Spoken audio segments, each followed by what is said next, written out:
Welcome, everyone. I'm so excited to see you all for this workshop that I made up because I wanted to. So for those who don't know me, my name is Hayden Lee. I'm a Master Certified Coach, and I've been coaching for over 10 years, and I've had my MCC for about 3. And in addition, so I mostly work with clients in executive coaching and leadership coaching. I do a little bit of health coaching as well, but my main thing is the executive coaching with high-level leaders and people, successful leaders with a track record of success who know they have more in them and they need to change something within themselves in order to get to the next level. But then on the coaching side of things, I also have another mission, and I was going to say a secret mission, but I guess it's not so secret anymore. This mission is I want to up-level the coaching industry. Right? We need coaches to know how to coach. We need coaches who have a great solid skill set. And thank you so much for joining. And of course, I love the coaching framework set by the ICF, the International Coaching Federation. But of course, I know it's not the end all be all. However, I do understand that, from 30 years of research and work in the, not me personally, but the ICF, for over 30 years, they have dedicated themselves to studying the art and science of coaching. So I do think that when you're able to understand the core competencies and the skill sets the ICF has set forth, that really, really does give you a solid foundation for coaching. And in terms of, I know most of us may be familiar with the levels of credentialing with the ICF, but what we're going to go over today is one of my MCC recordings that passed the ICF, and the MCC is the Master Coach Credential. And I wanted to go over the 10 characteristics of the MCC coaching. So I'll put it in the chat if you don't already have it, but it'll be good to have that. And I'll also put the PDF of the ICF core competencies. So I want to emphasize when you get, I think some of you are going or in the process of your MCC on this, right? Aren't you, Leslie, in the process of it? So when you get to that level, so the core competencies by the ICF, which we're not going to really go into that as much today. We're going to go over more of the 10 characteristics of MCC. The reason why that is because the PCC, which is the second credential, the professional coaching credential, it has specific markers that they look for the ICF core competencies to make sure that you hit all these markers, right? Establishing a clear agreement or agenda.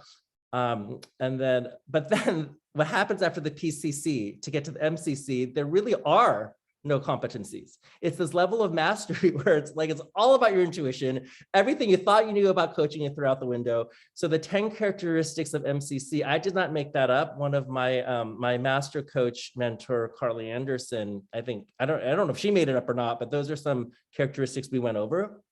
So while we listen to our recording, or my recording, I would love for us to follow along, maybe jot down some notes on what you're hearing on the MCC characteristics that are coming up. But I also want to emphasize that whatever you need to work on in your coaching to take to the next level, it's pretty much synonymous with what you need to work on in yourself. I'll repeat that, right? If you yourself in general maybe are working on, let's say, asking for what you want, or trusting your intuition, or speaking up, or if you're trying to grow your coaching business, let's say, and there's a hesitancy to call people out, I don't know, whatever it is, that's going to show up in your coaching sessions, right?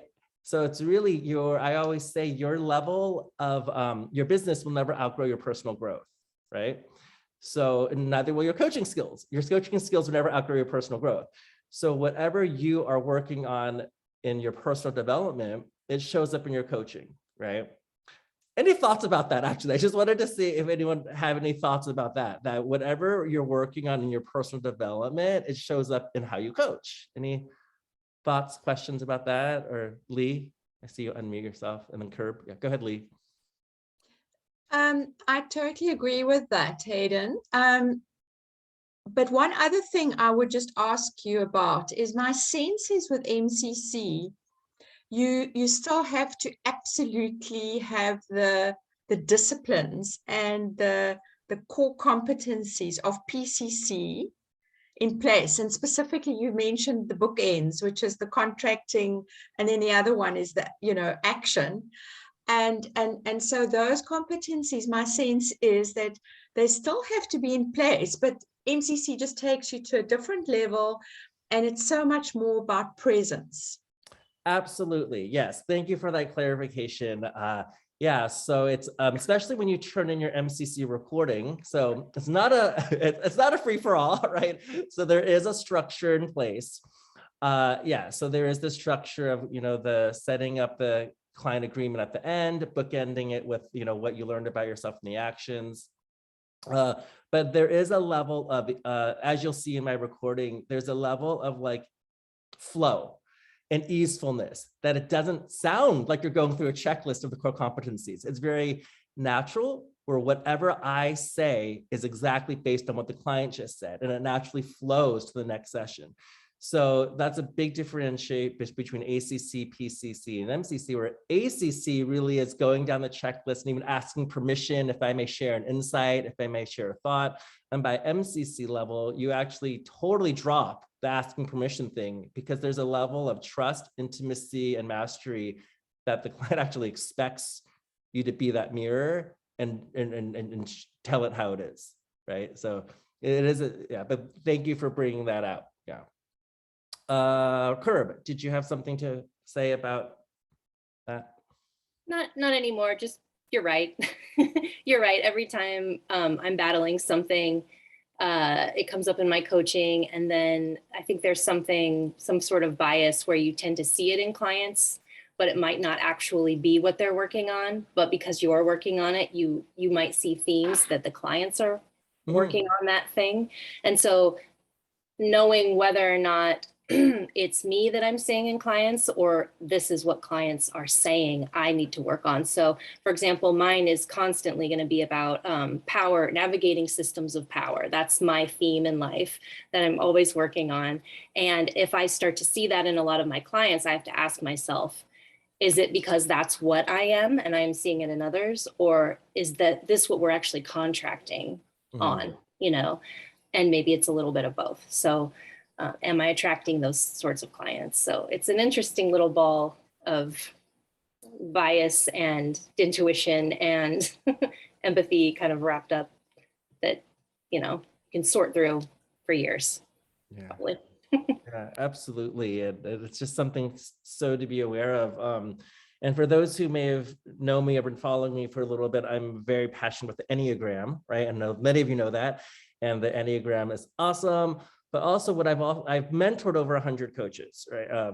Yeah, probably over 100, yeah, well over 100 now. And I'm also very passionate about the Enneagram. And then a lot of the coaches I work with, I know their Enneagram types. And it's really interesting that if you know your Enneagram type, it can also show up in your coaching, right? I'm a type 3 competitive achiever.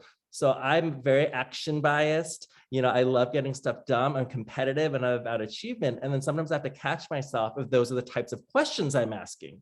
And I'm like, oh, is this even what the client is needing? Am I meeting them where they're at? Or am I meeting them where I want them to be? And that's very common. If you're familiar with the Enneagram, there may be type 2s, the helpers. It's like, how is that showing them their session? And 2s really like to be liked and appreciated, right? So there's this idea of, are they showing up in a way so that the client likes and appreciates them, or is there a worry of they don't want to, upset the client, right? So then it's just things to be conscious of. All right, so we're gonna jump in. I'm gonna start playing my recording. I know, so what I would love to do though is, as I play the recording, we can keep the chat going. I would love in the chat to be interactive. If maybe something you notice, something you like about what I did, a question you have, maybe something you didn't like, or something that you would have taken a different direction. And also the main purpose of this, I want you to demystify the process as well. This is by no means a perfect session. I mean, it's, pretty good. I'm pretty proud of it. It did pass the MCC, but it's not perfect. And I also think that's great to let you all know that coaching, it is a dance. It's an art and a science. Sometimes there's a misstep, and that's okay. You can still pass the MCC if it's not like a perfect session. I think they have, the recording has to go through, I think at minimum 2 assessors, sometimes 3, but everyone has to be at, there's a score out of 10, and you have to have at least 8 every assessor has to score every area at least 8 out of 10. So like I said, so 8 out of 10, you know, that's pretty darn good, but there is room for improvement, right? So there are things when I listen to them like, "Ugh," you know, could have done this differently and this differently. So, all right. And yes, you can save the chat. So Sherry is asking like, if we save when you can save the chat. I think you can push it now and that you push those 3 buttons in the chat and you can save it and then I'll automatically save when the call ends. All right. I can't save it on my phone for some reason. So I'm just asking if someone else saves it, could they please email it to me? Oh yeah, definitely. Yes. And I think that's it. I'll stop periodically. The call's about 35 minutes. So I'll stop periodically to check in and see your thoughts. I'm very excited to see what comes up for all of you as you're listening to it. And what I ask is for you both to, you know, reflect on the coaching itself and the skill set and what's happening in the session, but also reflect on you as a coach, like who do you need to be or what needs to change in you in order to up-level your coaching skills. All right, any questions or thoughts before we dive in? All right, yay. I'm going to, all right, so I'm sharing the sound only. So let me know if you hear the sound. Okay, so I'm gonna play it. Give me a thumbs up if you hear it well. All right. All right, we are recording. Hi, Karen. Hi, hello. Thank you for letting us record our meeting today. You're very welcome.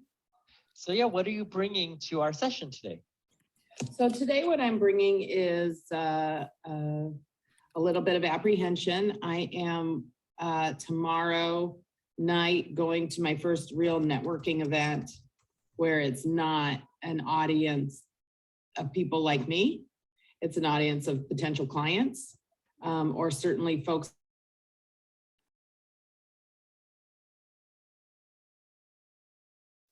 to put myself because it's local. I probably know some people there. And it's a very diverse crowd, but I'm just looking for, I guess, some help understanding how to be more focused and energetic and brave. First of all, I want to acknowledge you for signing up for this networking event because I do know that it is putting yourself out there, which is something you've been working on. So I acknowledge you for that courage and follow through on signing up for this networking event. So I want to ask you, what is the apprehension about? Well, the apprehension is about the fact that I'm not a member of the chamber, that I feel a bit like maybe I'm a poser or an interloper, that, you know, the only reason I think I'm doing this is to get business. And to me, that feels weird because I've never, ever done something like that before. Like it just feels, I mean, I'm going to enjoy myself, but the underlying goal is to hopefully leave with some kind of lead in one way or another, or at least an understanding of how to talk about things. So I feel a little bit like, unlike most parties that I go to where I'm just going to enjoy myself, I feel like I have a little bit of an ulterior motive and I'm still kind of getting to grips with that, even though I think maybe that's what everybody's doing. I'm not sure. But that's one thing I'm thinking. Well, what is it that you need to come to grips with? I guess it's being comfortable being an entrepreneur because I've not been one. And so being an entrepreneur means, I think, spending a lot of time thinking about how to grow my business. And I think tomorrow night will really inform that.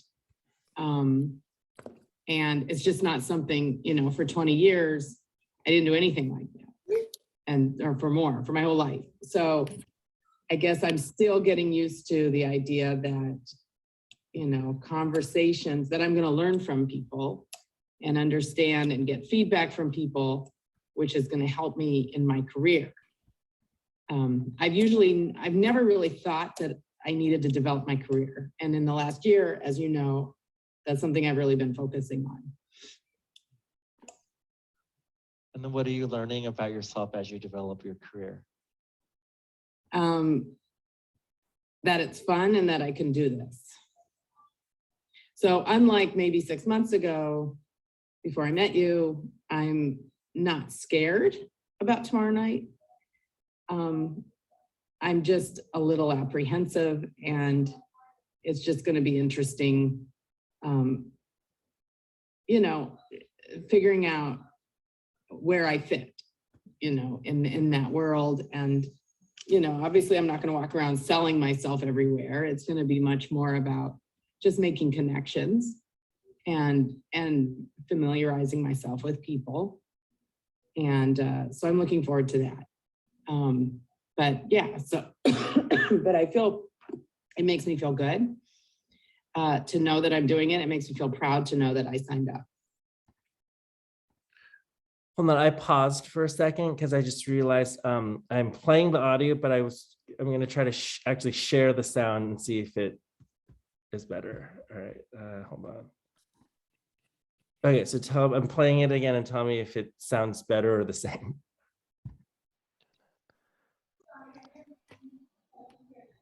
Well, I hear you and I understand you that there's some apprehension going into this networking party tomorrow.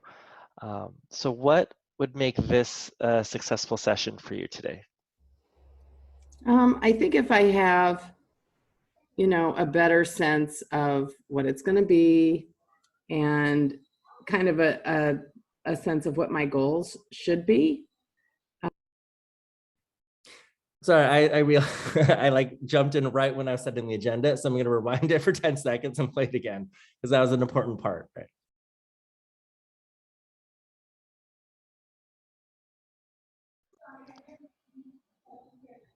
Well, I hear you and I understand you that there's some apprehension going into this networking party tomorrow. So what would make this a successful session for you today? I think if I have, you know, a better sense of what it's going to be and kind of a sense of what my goals should be. Because I don't want to think when I walk in there, I'm going to leave with a legal client. I'm much more interested. I think my goal is to leave this session with some measured expectations. So what I'm hearing from you is you want to leave our session with some measured expectations of the party tomorrow night. Yeah.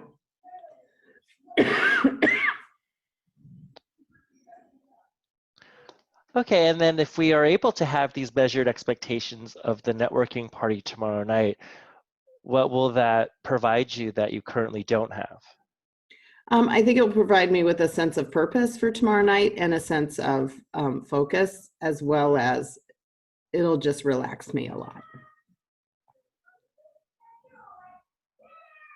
Okay, so today we are focusing on having a measured expectation of the party tomorrow night, which will help you have purpose and focus for the party tomorrow night.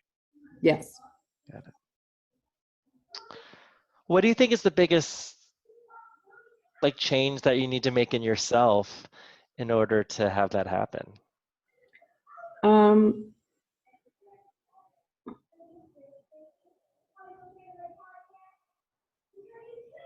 I think I need to be less pushy with myself and have, I don't want to call them lower expectations, but just, I don't want to, I'm worried that I'm going to be a bulldozer and I don't want to be. So I think what I need to work on is holding back. I think I overshare. So I think my focus, what I think I need to work on is listening more than talking, understanding what other people are thinking and doing, gently weaving in when I think it's appropriate, questions about things that I think I might be able to help with, but generally it's not going to be about that. And I just need to kind of pull back and just go with that. This is the first step of many steps.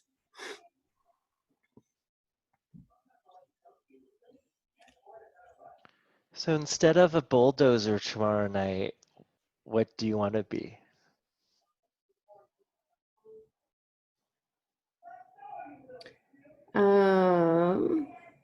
I'm picturing an insect. I pictured a butterfly right away. No, but I don't want to be flighty, but I'm picturing a butterfly.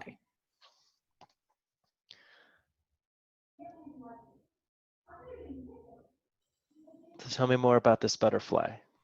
Well, she's light. She's not heavy. She's not cornering people. She's not bulldozing. She's landing, and she's landing lightly, and it's keeping light. And it's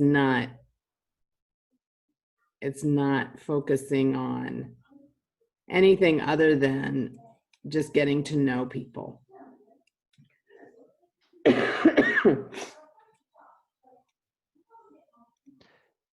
So what would get in the way of this butterfly? I think it's what would get in the way. Some sort of panic that I need to make some business connection. The over expectation of it all.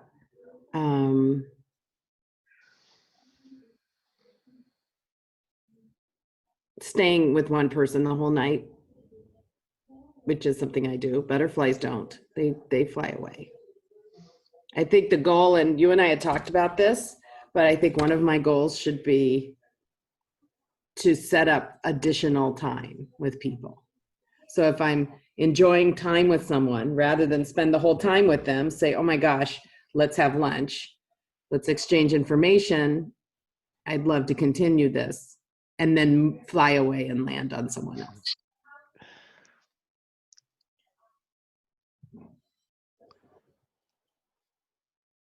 So if you were to be the butterfly tomorrow night and connect with people and land with people, set up future meetings, and then fly to someone else and do the same thing, what would that mean to you to be able to accomplish that? It would make me feel like I'd moved the ball forward in my networking, and that I'd actually successfully learned how to network. Because I think networking isn't about closing a deal right then. Networking is simply about meeting people and building connections to build connections to build connections.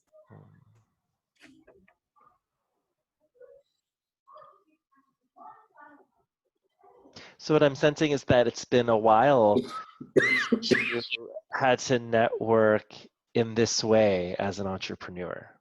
Yes, I've never, ever networked. I just had a job. I had a job and I had captive clients.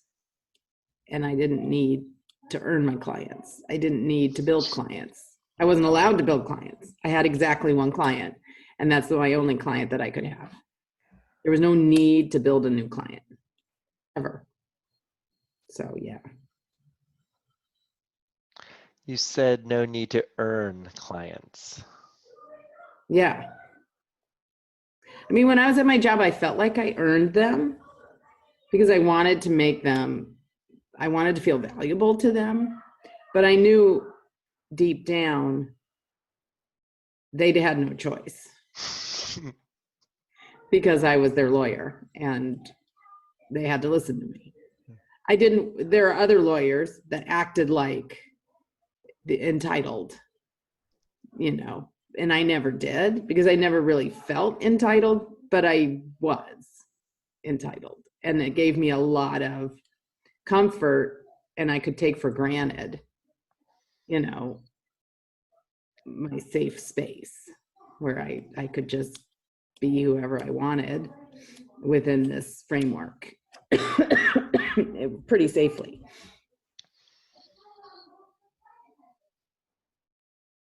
So, yeah, so I think, something that I think I would like is to walk in there with some objective goals. Like collect 10 business cards or set up 3 lunches or, with whomever. I don't even care. Like I shouldn't care. Like it shouldn't be I'm searching for the specific person or a specific type of person and you don't cut it, but you do. If I enjoy talking to you, I'm going to ask for your card and I'm going to set up a lunch. And I think that's another thing I think I need to work on is like, oh, I'm a waitress at Fig. Okay, goodbye. I don't really care about you. No, I'm not going to be judgy. So instead of judgy, how can you be? Open.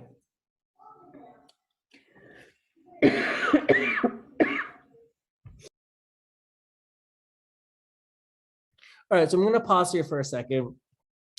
I'd love to get some thoughts. There's, a lot I've been putting in the chat, things that I'm noticing.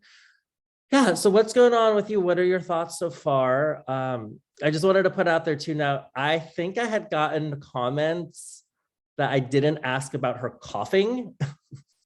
And I think I got points taken off for that. I don't know if it was points taken off, but it was a remark on presence that she was coughing and I'm noticing her coughing and I noticed I didn't say like, I noticed you're coughing a lot. Do you need to take some water or do you need to so just heads up.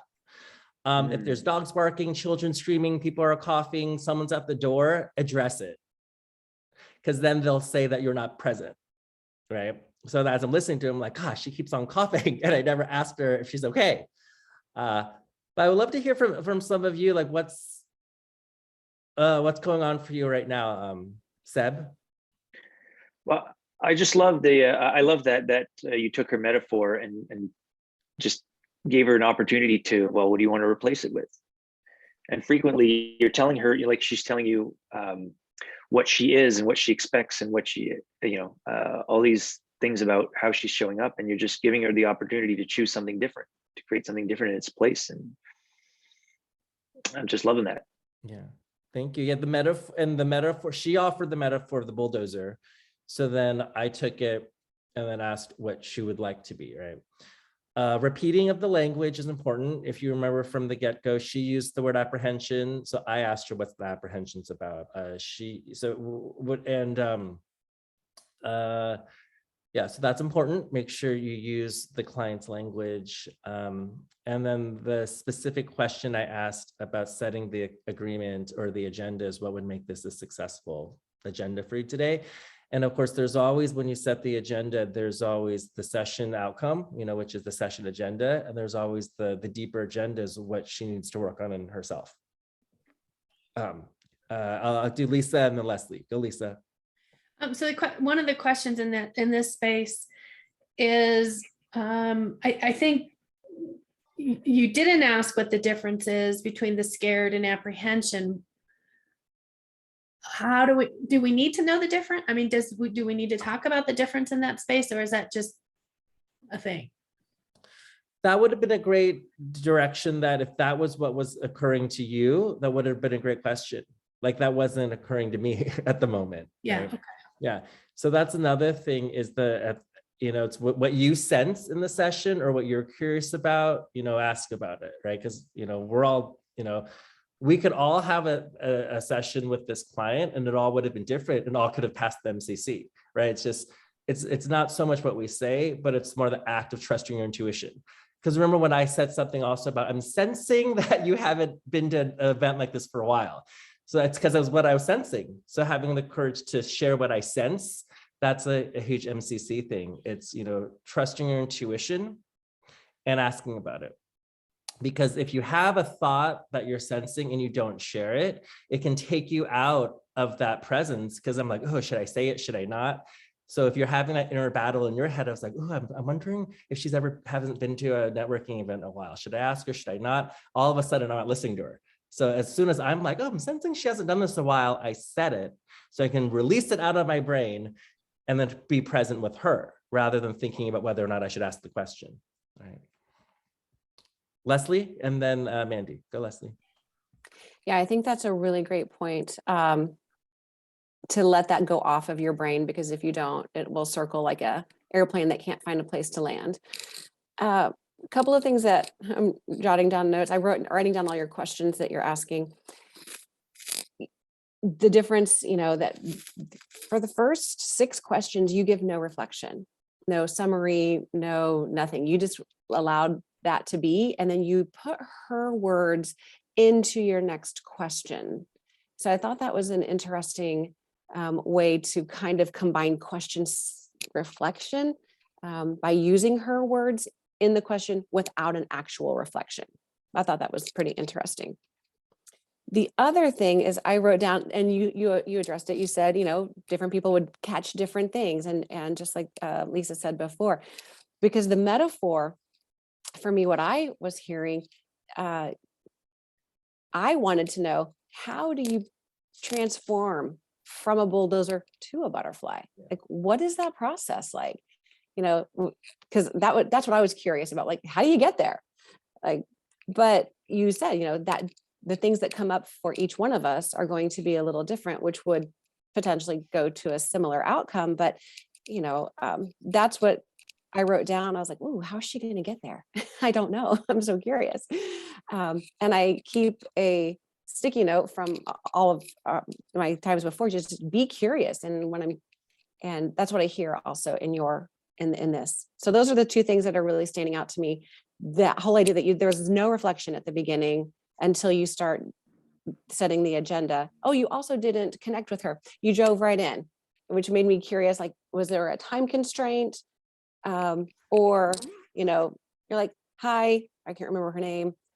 Karen, yeah. What's on your mind for the agenda today? I was like, oh, we're going right for it. Yeah, I think that's a really good point. It's so the connection piece, it's like, it could be construed as actual like connection, like catching up and chit chat, or part of the connection is actually the rapport. It's like, is there connection between coach and client? Yeah. Mandy? Just to follow on quickly what Leslie said about the question, how do you get there, from bulldozer to butterfly? I was thinking that could be a really good question for the end, like an action point, like, okay, how are you going to get there? But that was just something that came to my mind. The other thing that I wanted to mention is when she spoke about she wants to leave with measured expectations. So I would have added a question in there. What do you mean by measured expectations? Just to make sure that I'm on the same page. What do you mean? Or another question could be, what's important about that? But straight away, that was my making sure that we're on the same page, what that actually means. Yeah, absolutely. So yeah, it is interesting, right? How there's like so many different ways you could go, right? But it's still about, once again, it's not about so much what you ask, but it's about the intuition, the presence, the connection. And then I just want to address what Seb is asking in the chat. He's saying, did I hear that setting the agenda of the session is important, but that the hidden agenda is as important, if not more? It's both, so the hidden agenda, or we call the deeper agenda, is really, it's both like kind of transaction and transformation, or it's both doing and being, right? So there's like, what are we doing in the session today? And what's the deeper part of yourself that needs to be addressed that we could tie into that agenda, right? Because, if this agenda, she wants to, be prepared for the networking party tomorrow night, or something like that, with, have some specific action steps for that, but also addressing who do you need to be in order to, what are we looking at within you, right? So, cool. Can I ask a question Yes. about that? Mm-hmm. In that case, have you found it important to, I guess you might say, to stick the landing, or to bring them together, or make it evident to the client that that this has occurred as a result of, like, hey, we were headed for this, and this is what happened, just to sort of highlight the shift, so as to, I guess, manage their expectations if they feel like, well, I went to talk about this, and I get the feeling that not, but also that not address it would be not necessarily risky. So you but do yeah. address it. So about halfway in the session or halfway through the last third of the session, you repeat back the agreement / agenda and then ask her how she thinks she's doing. And at the very end, you bookend it with, this is what we set out to do today, this and this. How do you think you did? So yeah, and that's actually a requirement, ICF requirement, that you do need to end with what you set to do and then see if we did it. And whether or not you did it actually doesn't even matter. It's just exploring, okay, so we didn't get to that place we set out, but where did we go? And what did you learn, right? So it's not so much about a perfect session wrapped in a bow, in the sense that you have to hit the agenda, but it's more about what was the journey like? And if we didn't get to what we thought we wanted to go, where did we go? And what did we explore? What did we discover instead? So. Thank you. All right, gonna keep playing. Maybe the waitress at Fig's dad owns the Fairmont.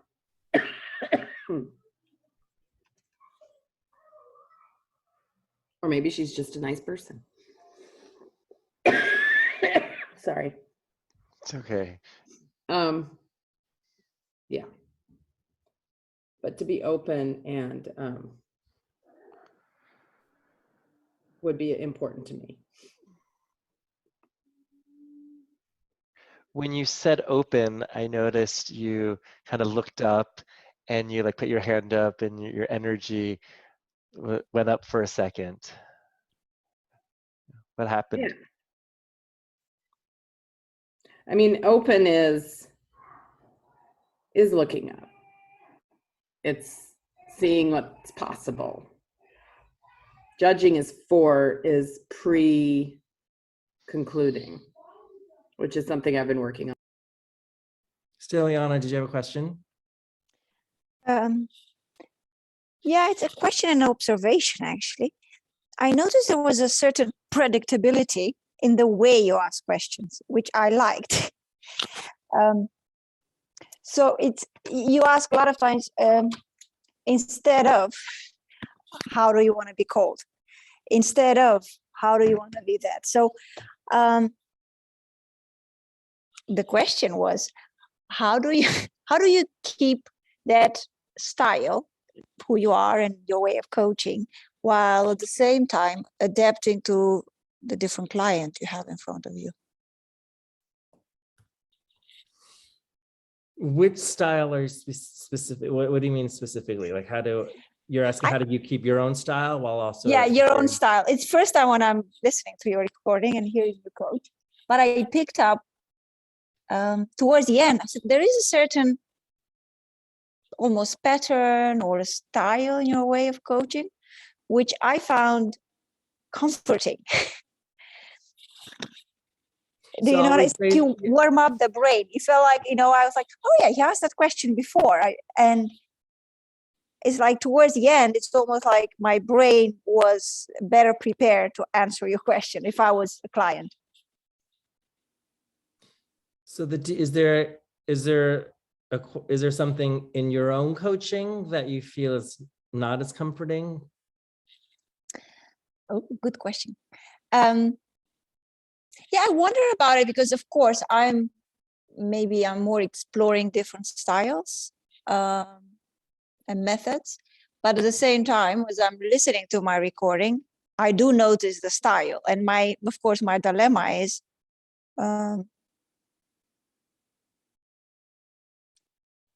how much do I keep true to the style that I have, which my clients are used to, while at the same time incorporating new learnings in my coaching. So it's more a philosophical question.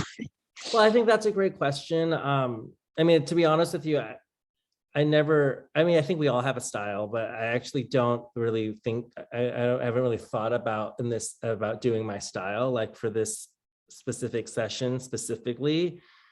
I'm really in that level 2 listening, right? Which is really just really listening deeply to whatever she's saying and imagining it from her point of view and how it applies to her and being curious on why she said that. So, I mean, I don't know if my style comes off as like a tone, a cadence, a presence, a calmness. I mean, yes, probably all of the above, but honestly, what I'm thinking in the session, because I'm also recording it, knowing that I'm going to submit it to the ICF for the MCC. So I'm just really listening intently, and whatever she says, whatever, I'm hanging on every word she's saying, and whatever's coming up for me, I say it. It's like, so that's why there's that space. Oh, I also want to comment. Did you notice the spaciousness? That's a huge thing. Is like every time she speaks, there's usually 1 or 2 beats of silence before I say something. That's really important too, because it means that I'm really taking in what she said. If you immediately have a question or immediately have a comment, it's not really fully taking it in. It's like waiting to speak, right? Because there's listening and there's waiting for your turn to talk. So sometimes, for some coaches, it's like they just can't wait to say something. And as soon as the client stops talking, they just can't wait to ask or say what they've been wanting to say for the last 2 minutes. But then in level 2 listening, it's like, take it in, and then you ask or share an observation. So I mean, I guess that's kind of, but that's both style and skill set. But Yeah. And now I know what I meant by pattern. So I'm learning piano. So, the drum beat, and I really noticed there was this pause in between. Yeah. So, okay. So so there's a pause where I think even I'm like, she says something and then I'm like, and then I reflect back. Yeah. Yeah. Cool. Thank you. And by the way, I naturally have a lot of energy. So then like really being that level 2 listening to pause and reflect and repeat back, it's hard. It takes work, Heather. Yeah, I wanted to, I'm glad spaciousness came up because I wanted to unpack it a little bit more. Beyond pausing, I'm wondering how else spaciousness shows up. So for instance, the pause, which I do sometimes, I could probably build that muscle more strongly in myself, especially when I sense energy and enthusiasm from the client that, oh, that's so exciting, or, reflect back in a supportive, enthusiastic way.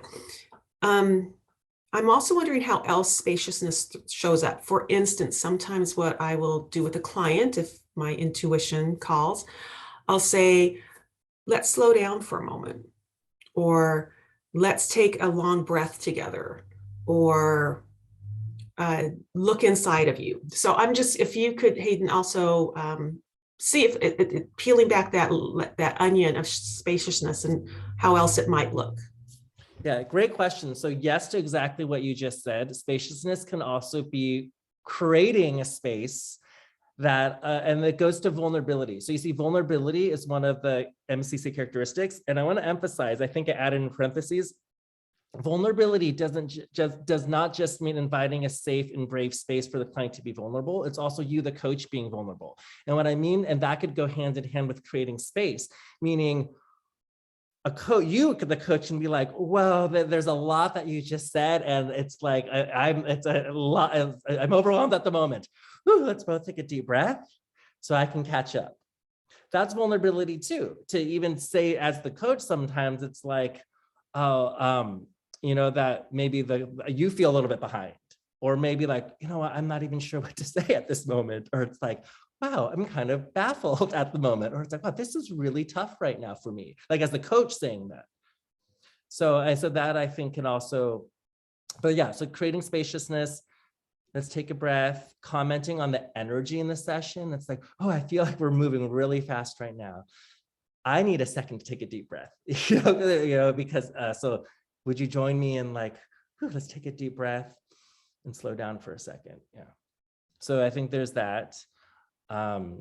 And yeah, I think other ways to create space is just being aware of the speed of the session and then seeing if we need to slow down.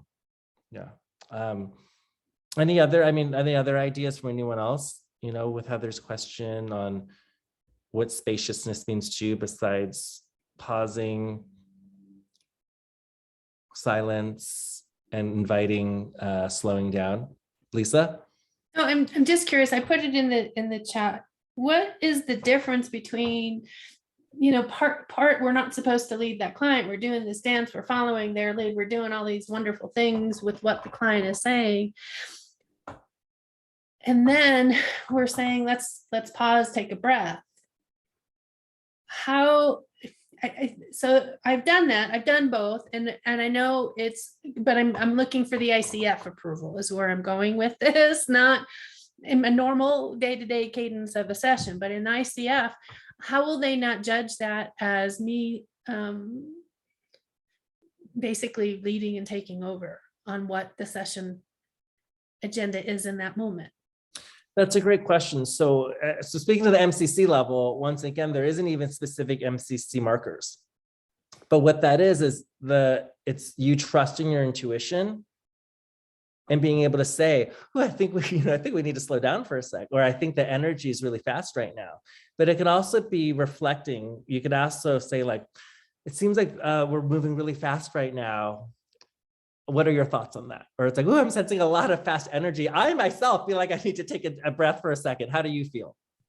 Right. So I'm hearing two different things. I'm hearing you, one, just say what it is, the elephant in the room. Mm-hmm. But then I also hear you say what the elephant is, but apply it to yourself and invite the client to either agree or not agree. Correct. Yeah. Yeah. But once again, that vulnerability piece is also saying, even if the client doesn't agree, you can be like, okay, well, I'm just gonna take a second before, to catch up. Because you yourself also you can have the courage to be vulnerable too, to be like, oh my gosh, you said so much in that moment. I need a second to slow down and process. Right? Okay. Yeah. Thank you. Yeah. Cool. Good question. Good question. It is interesting, right? It's the balance between trusting your intuition and are you leading the client, right? But it's a little bit different too, where leading the client is sometimes asking a question that you know what the answer is, rather than stating it as a declarative sentence. Oh, and by the way, an observation sometimes, not everything has to be in the form of a question either. Where sometimes you can just say an observation and then stop talking, and that will elicit something else from the client. Like, for example, instead of saying, like even with Karen, this current client, well, even what I said, it's like, oh, I noticed you looked up in the air right then when you said that. And that wasn't a question. It was, I just said, I noticed you looked up in the air when you said that. Maybe I asked a question, but even if I said it in a declaration, that would elicit something in her. Right. Oh. Cool. I know you're coughing a lot right now. I could have said that. All right, let me keep going. On a lot.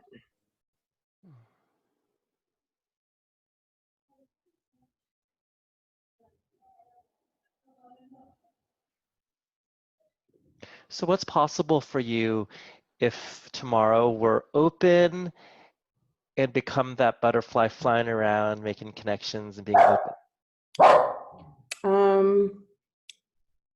Can you repeat the question? I'm sorry. What's possible for you tomorrow night if we're open and be that butterfly? I'll make connections that I don't have. I'll be out and about in a way that I'm not. I'll be not the moray eel.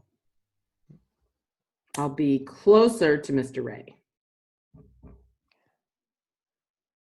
So we got not the moray eel in the cave and closer to Mr. Ray swimming around. Yeah.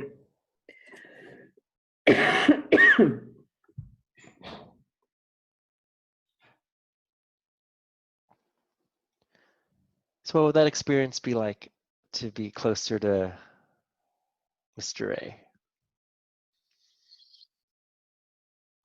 I'll feel happier and I'll feel like I'm out there in the open water, freely finding my way around instead of feeling closed in a box or putting myself closed in a box.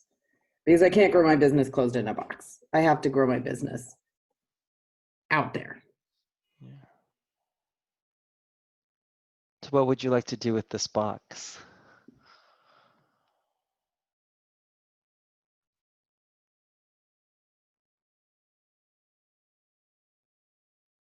Just leave it behind. Just float away from it. I don't need to mush it or anything.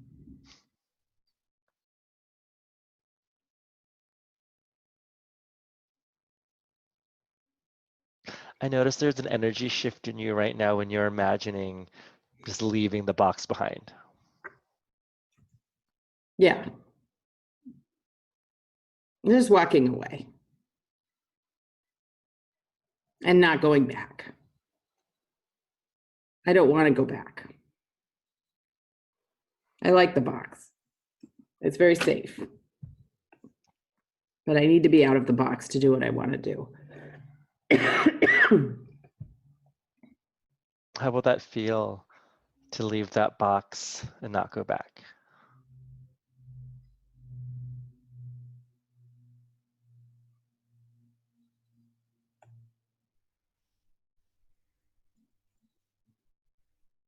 Free. And I'll feel accomplished and like I made progress and made a huge shift in my life. And I think I'll feel more courageous.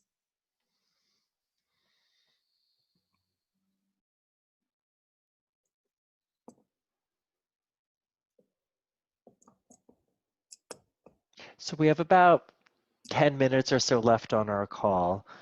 And I just wanted to check in where we wanted, the agenda today was having more purpose and focus for tomorrow night. So how are we doing so far? I think this is good. This is a good pep talk, or I'm giving myself a pep talk, but yeah, just helping me think through the big picture of where I want to be and what I want to do. And then turning that, again, I want to turn it into action items to give me a goal so I can stay on target for the big picture. What are some action items that we could implement out of our conversation today? Let's see, I could set a goal of a number of people that I meet. I could set up an incentive for myself, which is for every new person that I meet, something good happens for me. I buy myself something or whatever. I get a piece of cake. I can set up, I like the idea of metrics. So I could set up a number of follow-up meetings. I could reward myself for that. I could reward myself for the number of times I bring up my project. I think maybe what I'd like to do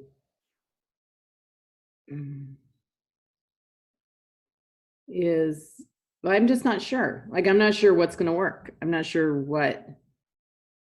I think bringing up my project might be too overwhelming, but I can certainly drop it every so often, depending on who I'm talking with.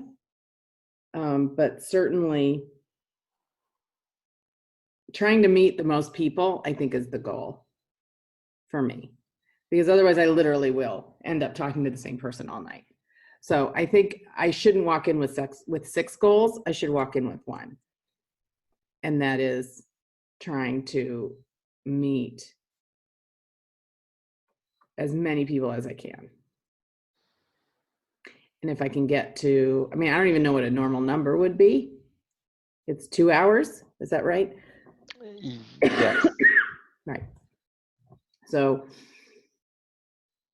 if that's 20, or if that's pushing it, I don't know. But maybe for every new person I meet, I give myself $10 or something, and then I can go buy myself something with whatever it is that I earned at the thing. to the extent I can keep track. But yeah, that would kind of be I think I should just try to meet people and just go from there and just let it all happen instead of make a big plan. Well, something interesting just happened where you at first said that it would be helpful to have a metric, perhaps 20, and then you just flip-flopped and said maybe not have a metric and just see what happens. So what just happened? Good question. I think because I have guilt about thinking of people as commodities, I feel like it's all unseemly. If I walk in with this like mental number in my head and you're just rather than a human, you're a number to me. I don't want that to happen. I don't want to be that person. But at the same time, I think a challenge would be helpful for me. Just because I've never done this before. And otherwise I will end up talking to two people. Now, again, if it's a person who literally could become a client, then maybe that's worth talking to. But I just as soon connect with that person, say, oh my gosh, let's set up a time to get together. I'm really looking forward to speaking more with you about this. Give me your number, blah, blah, blah, and then we'll set it up. And then I float and go to the next person.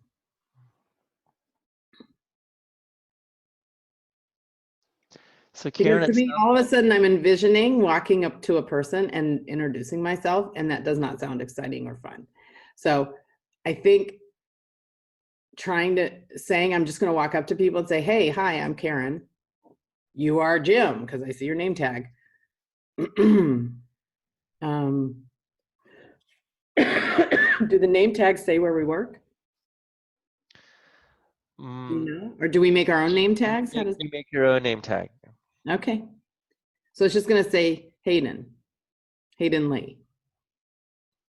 Well, I have a special name tag because I'm yes, you will have on, ribbons and like flowers and like I'm on a committee. So, but explosions and stuff. Your name tag you will write whatever you want on your name tag. Okay. So then I'm just going to write my name. I'm not going to write attorney.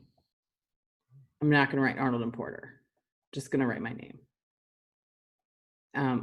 People will be too intimidated to come talk to me if I have anything on there that says I'm an attorney. So I'm not going to do that. Because again, my audience isn't really attorneys. It's people who are intimidated by this entire thing or ignorant of this entire thing. So I need to be slightly stealth. So my name tag will have no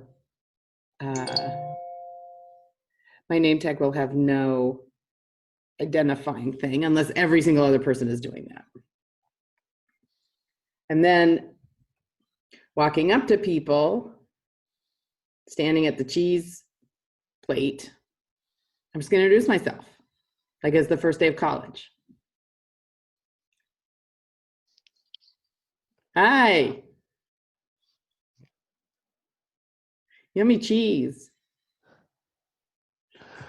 What's that expression that you were making thinking about first day at college? Well, so Sandra was telling me when she started college, literally everyone walks around introducing themselves to each other. Like you're in line at the bookstore and you just start talking to everyone and everyone's talking to everyone. All the freshmen. I feel like that. The problem is everyone else doesn't. So I have to just I have to push through what I envision is a block, which is not everyone wants to meet me like I want to meet them. Because they have people they're excited to see there. And they're hoping to meet people there. Like you're probably looking forward to seeing people that you know there. And there's Karen who's going to march up and say, hey, Hayden, tell me about what you do. And I think that's going to be my intro thing. Writing it down. Tell me about what you do.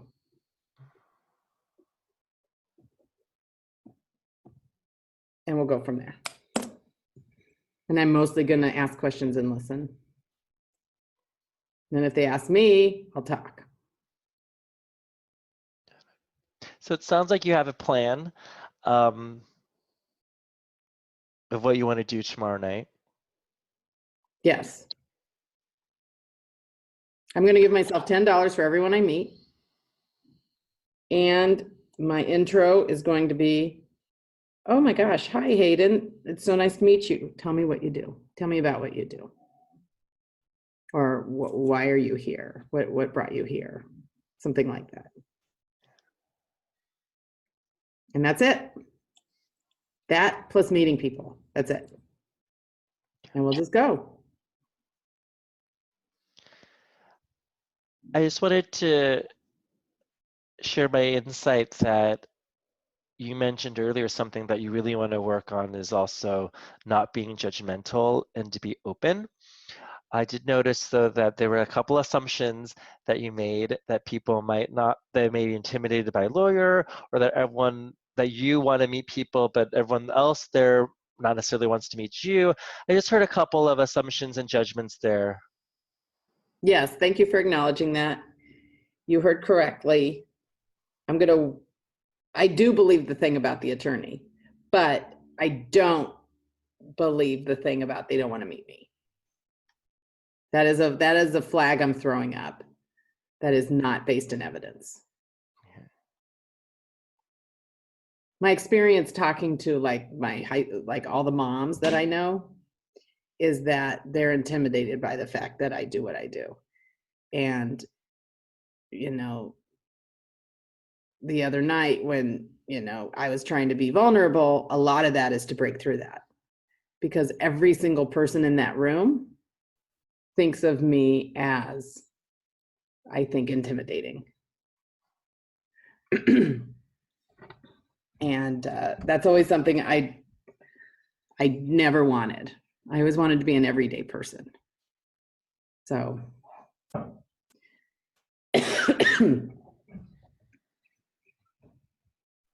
So instead of being intimidating tomorrow night, or instead of having people feel intimidated by you tomorrow night, how would you like them to feel?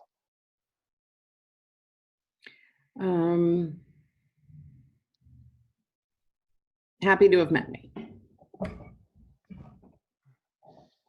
Oh, she's nice. That. She's nice and interesting. Oh, I hadn't thought about what she does. That's weird.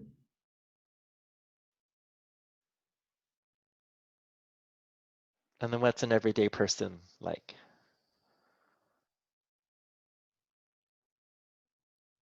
Easy to get along with, not intimidating, not snotty, helpful, friendly.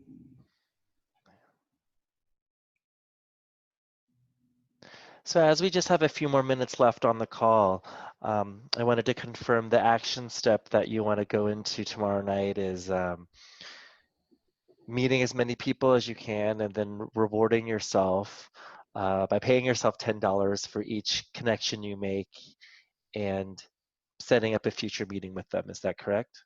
Yeah. And I also wanted to just verify, did you want, earlier you had a metric of 10 people or 20 people, and then you took the metric away. I'm just clarifying, is there a metric that you still want or no? Certainly at least 10. Okay. At least 10. So that could be at least $100 that you pay yourself. I mean, that's good money. I can buy myself something with that.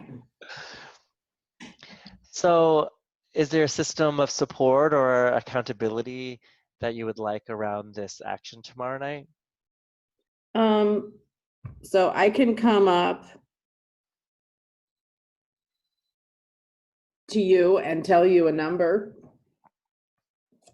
No, I'm gonna, I'll check in every so often with you, unless that's gonna be really annoying for you. That works for me, if that works for you. Okay, yeah. Because otherwise I will not be like hanging by you, I promise. I'm gonna be focusing on fluttering about. If there's anyone you think I should meet, feel free, but otherwise I'm going to, but otherwise I will be fluttering about, but I'll come check in. I think that's a great action step, and I think I would be happy to help with that accountability and having you check in with me throughout the night. Okay. How does this action step align with your goal of having purpose and focus tomorrow? I think it's good. I think it's manageable. It's certainly challenging. It's not overwhelming. It's not unachievable. And even if I just meet 2 people, I'm still $20.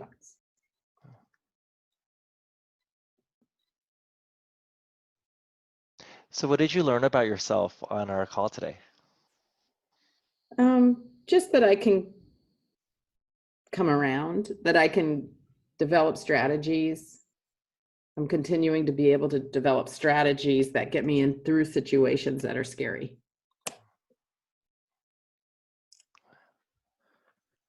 Come around from where to where? From feeling overwhelmed and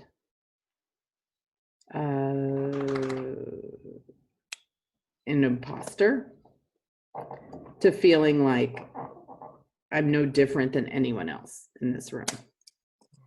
Literally.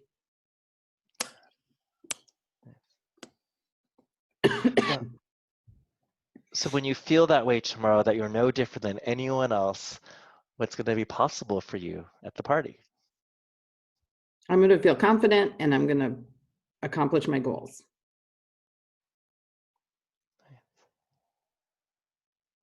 And hopefully from there, feel more confident to do this in other places, in other contexts.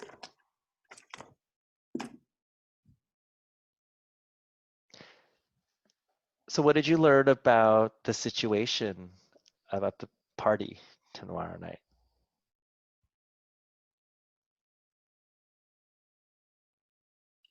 That it's not scary or limiting, that it's an opportunity to hone my skills.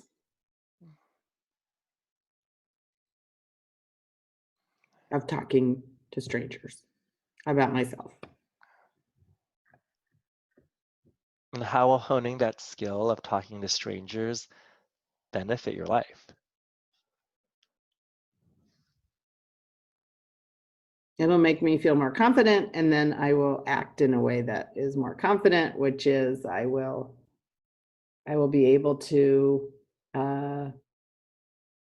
focus more on networking. I will seek out networking opportunities and help me grow my business.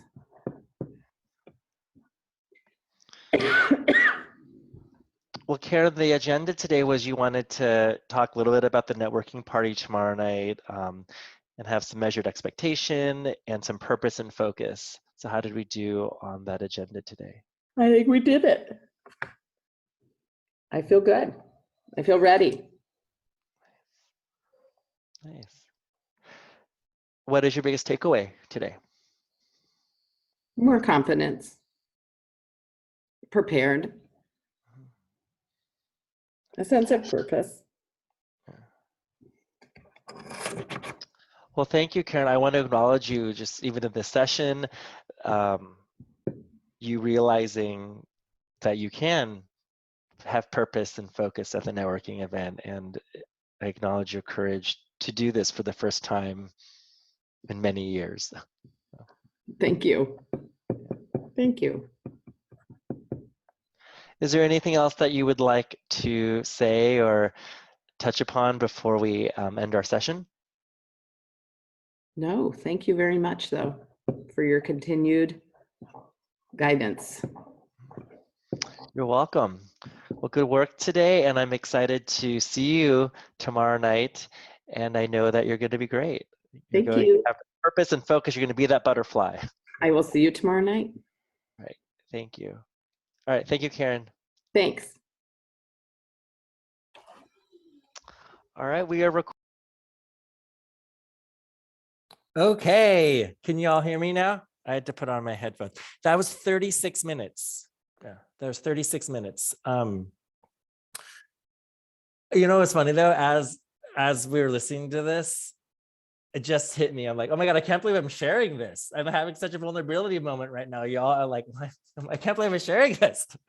So I was like, gosh, because there's so much that I'm listening to and I'm like cringing about like how much I would have, but anyways, thank you for listening. But my purpose, like I said, was to help and empower our coaches. So what is, so it's 36 minutes. And for the MCC, you can go up to an hour, but honestly, anywhere between like 25 and 45 is the sweet spot. I mean, they can go up to an hour, but they will stop listening. Like if it's over an hour. So to be able to try to hit all the points and wrap up, between, like I said, 25 to 45 is the sweet spot. And that was 36.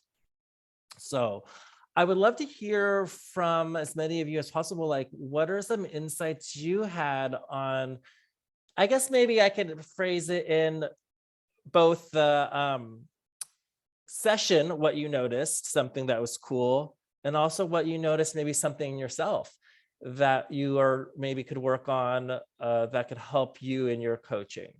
So I'd love to hear from as many of you that we can in the 13 minutes we have left. Heather.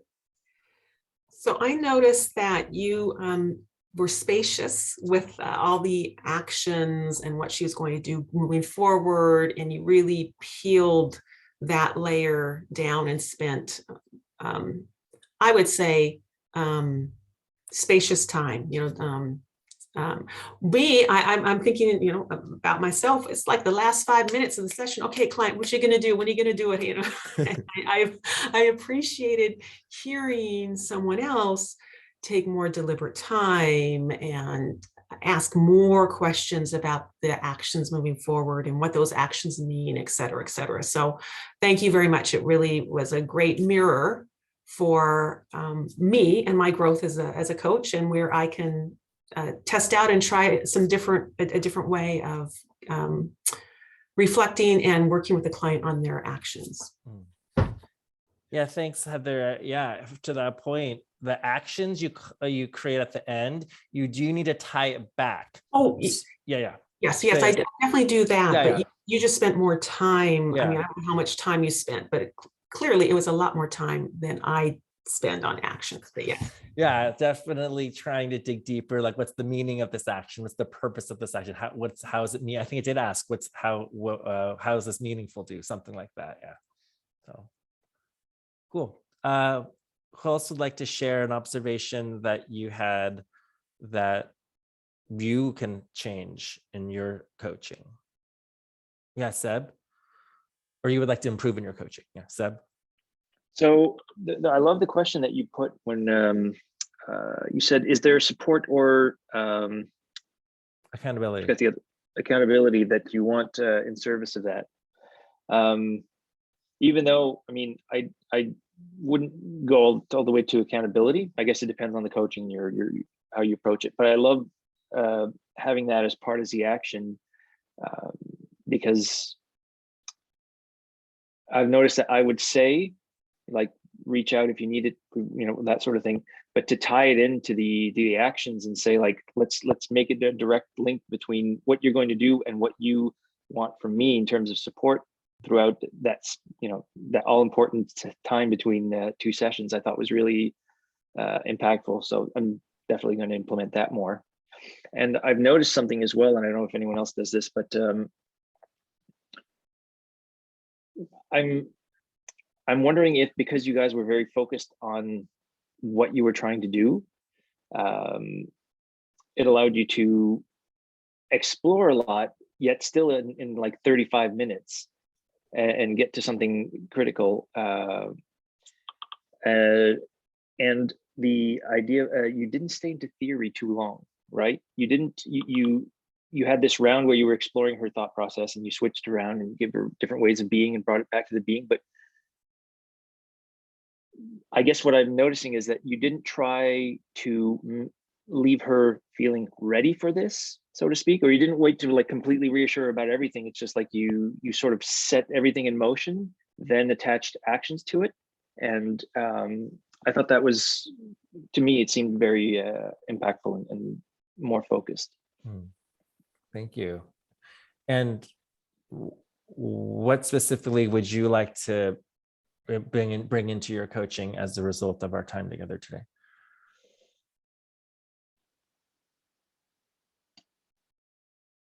I would love to be a little bit more specific about the agenda and tying it back up at the end.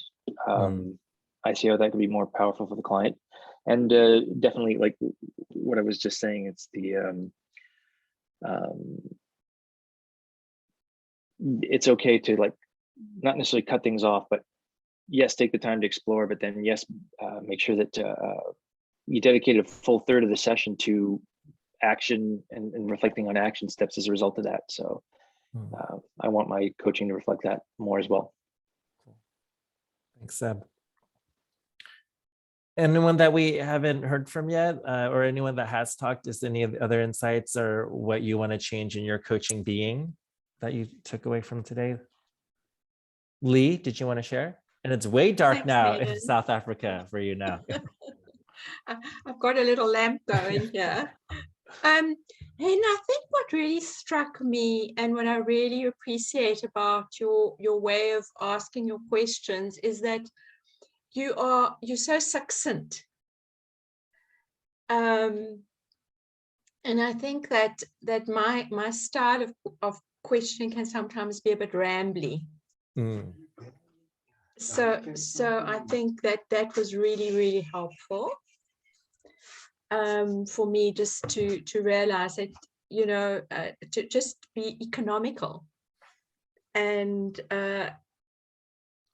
just really practicing that was for me a huge takeaway. The other thing that I wanted to just ask you is a bit of a sort of practical question, is that when you set the agenda, and maybe I missed this, but you know that the requirement to also have the measurement in place upfront wasn't very clear to me. And is that okay? I mean, I thought your contracting was great, but I know that this is a requirement, you know, that how will we measure this? And I'd love to hear what you say about that. Yeah, so two things. So with the succinct question, so everyone challenge yourself to try to ask questions in 10 words or less, right? So really, if you can really get good at asking powerful coaching questions in 10 words or less, it packs more of a punch. So that's something we can all practice. And two, yeah, I think I probably could have been done better at that too. Yeah, it is. You do want to set the agenda where it's the session outcome, then also what are we addressing in your being, and then how will we know when we get there? Yeah, so there is a specific metric that could have been better. But as was showcased, I think we touched upon it because I did say, you know, what do you want to have at the end? But we didn't make it totally specific and measurable. So it could have been more specific and measurable. Once again, which I think is good to share, to showcase that even if everything isn't perfect, it can still pass.